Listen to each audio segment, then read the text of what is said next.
a different view here today than the last couple of videos. We're in sowing some spring barley here on some land that we've done a lot of. On the previous video there I mentioned Shane Swan was in. He cut all the hedges around the outside and we cleaned all the ditches on the outside all the way around these fields. So with that there was a lot of spoil and dirt and stuff to tidy up, so there was no point messing around with it now, so I need to get in and plough it. So we're just here today now trying to get it sowed. There's Nicholas over there with 6930 standard and the 3-metre Kuhn power harrow giving it a run in front of me. Paul is out there in that field getting that one ready. 6920S with Lemkin 3-metre. Over there the other 6930 premium has the bog ball spreader on it. Nicholas is just kind of, when they get broken down once, he's putting the fertilizer on it. On there. You see over there Peter's there with the sprayer actually as well. First time actually using the RTK receiver for drilling, so it's quite nice. It's absolutely fantastic job. You don't have to worry about drift or anything, just set out the line where you want it and that's it. You don't have to worry about it again. No, it's really nice. Sometimes I'm doing I'm skipping, say me having to reverse the headlands, I'm skipping and leaving a gap and coming back up with a different one on it, so it's a fine job. You see here on this 2630 screen we have the tram lines marked in the yellow lines, so to do that we go to guidance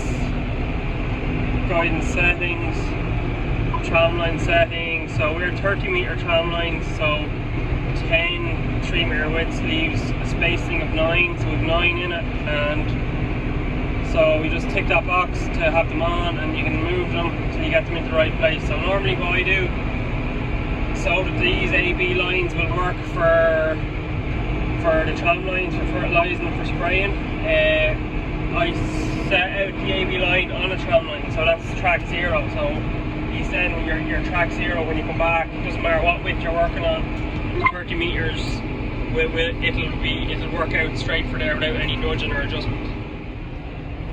There we've skipped a few F3 there to make it a nice easy turn back at the headland. So yeah, I never liked doing it. I never liked skipping runs when I was sowing with like SF1 or that, because I didn't trust it, like that it could drift a little bit and just didn't like it. But with this RTK, it's perfect for that job. So here we are, just starting to sow the headlands on this first field. I might do another video on it, or add another bit on about how I actually did this in the first place. But you'll see here, because we cleaned up all the hedges and ditches in this field, we kind of gained a little bit of ground in there, but I want to come back out and leave a 3-metre strip to sow some grass in around the outside, because obviously legally we're not allowed to go within 2 metres anyway. So I just like to leave an extra metre just to make it easier to manage, mow, and you can drive a tractor around it, you can bring a trail around when you're opening up the field at harvest or whatever, stuff like that. So what I did was, you'll see here, the boundary is actually right on the edge of where I'm starting. So I drove around the field first time just idly, not sowing any seed, and plotted the boundary on the left hand edge of the drill, and as well as that I recorded an adaptive curve. So that's that first line there. So now after finished sowing the middles of the field, I changed back to adaptive curves and then just start driving in the second line, and now that's given me perfectly 3 metres from the boundary that I recorded there at the start.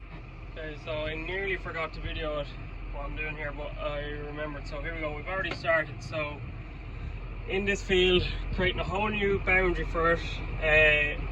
This has all been ploughed with clean ditches, cut hedges, all tidied away, spoil leveled. So we've got back in as close as possible. So we've gained a bit of ground, but because we're not allowed to be within 2 metres of the water course there anyway, and we're just going to add an extra meter on to make the margin kind of manageable and just allow you to drive a tractor around it. So we're going to go 3 meters from the very edge, so as close as I can drive with this, with the one pass on. That'll mark 3 meters, and on the boundary here you see we're 1.5 meters to my left. Generally speaking, you're always recording to your right, whatever you're doing, you're going around the edge, but this time it's to the left because we want to deduct, you know, we don't want to include this 3 meter we're driving. So 1.5 to the left. And also what we're doing here on guidance is we're doing we're doing an adaptive curve. We're recording, so because we have the RTK receiver on, there's not going to be any drift.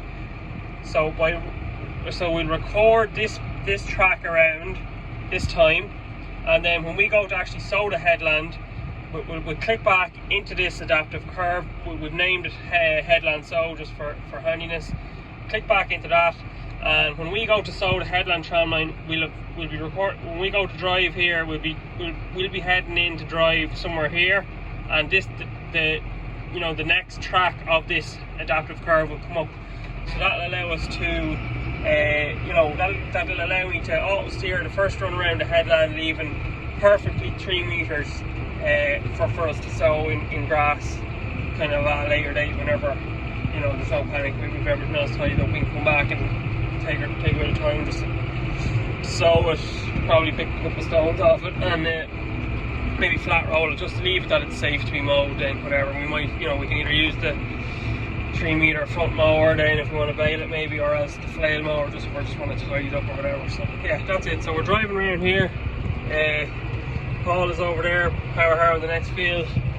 Nicholas is over there. He's just the last section of this field needs another run of the power harrow, and he's just leveling out the tracks from the spreader that he after spreading the 11.922 compound on it. And so that's it. I'm just going to drive around this idly, and then I might do a video in a second of of setting up the AB line for going up and down the field to have our tram lines in the right place.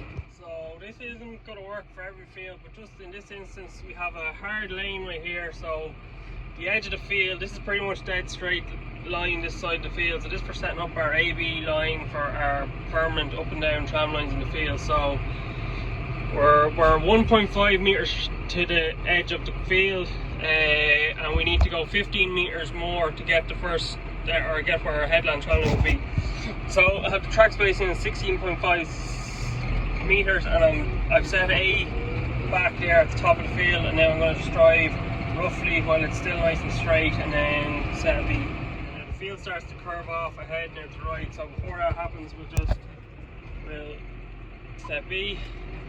And okay, so we have a line now. That line out here now is going to be, roughly speaking, where the first tram line should be. So now we're here in where based on the edge of the field where the headland tram line is going to be. So just to be sure, and just so we don't end up a little, slightly wide anywhere along, we'll just move across a bit. So maybe the handiest thing is we'll know how much exactly. So maybe we go quarter of a meter. Let's go 0.3 of a meter just to be sure, and we'll center it at that. So that has moved back, so that should allow for any should I go 0.5? Should I go, maybe we'll go 0.5 just to be sure.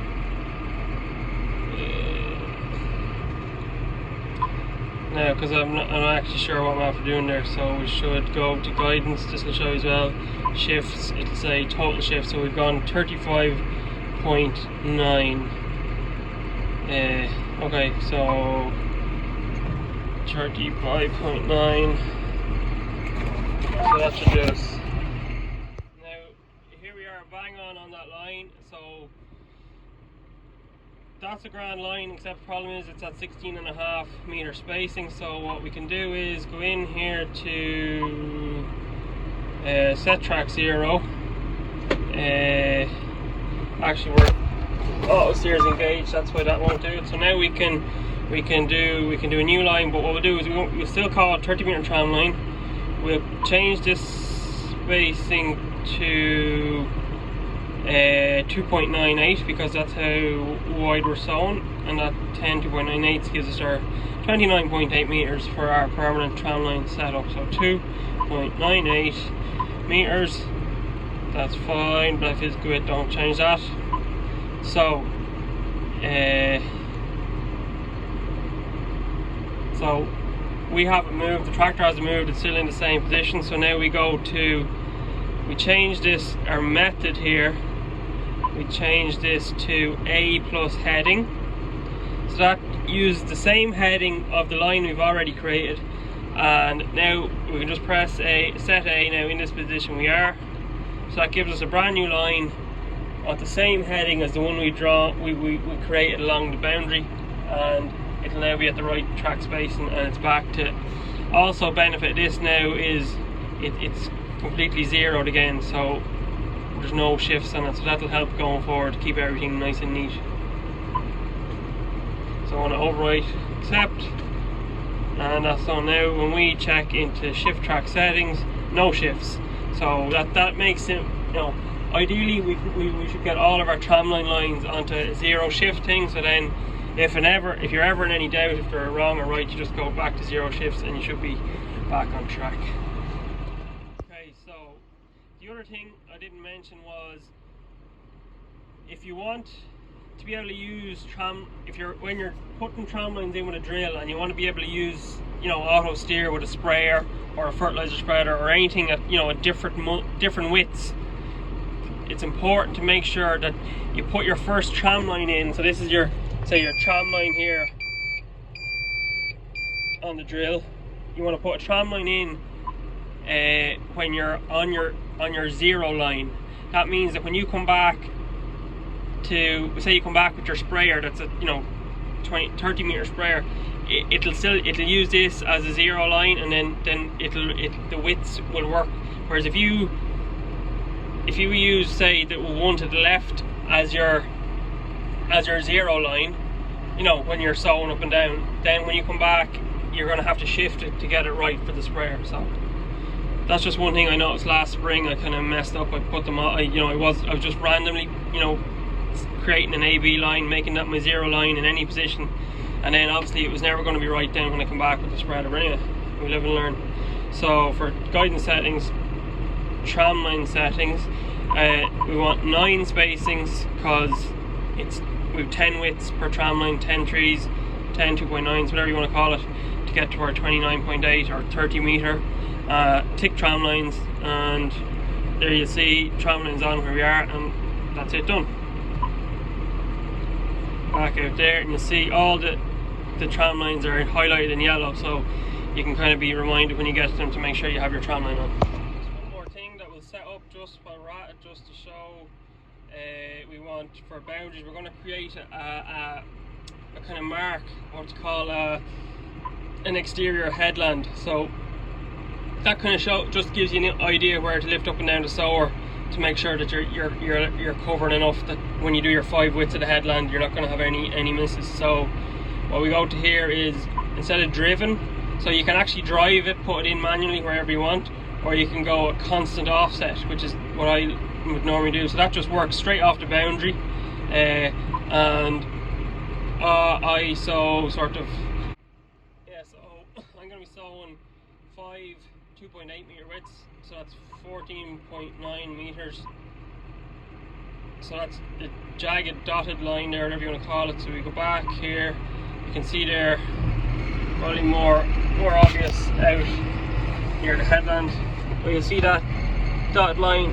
So when we go to sow our headland, we'll be sowing out to there, so we know that we need to make sure we've covered all of that when we're doing the up and downs, and we're not, it's just we don't lift it up too early, and then also that we're not, you know, leaving it down too late, just playing it safe and wasting seed and time to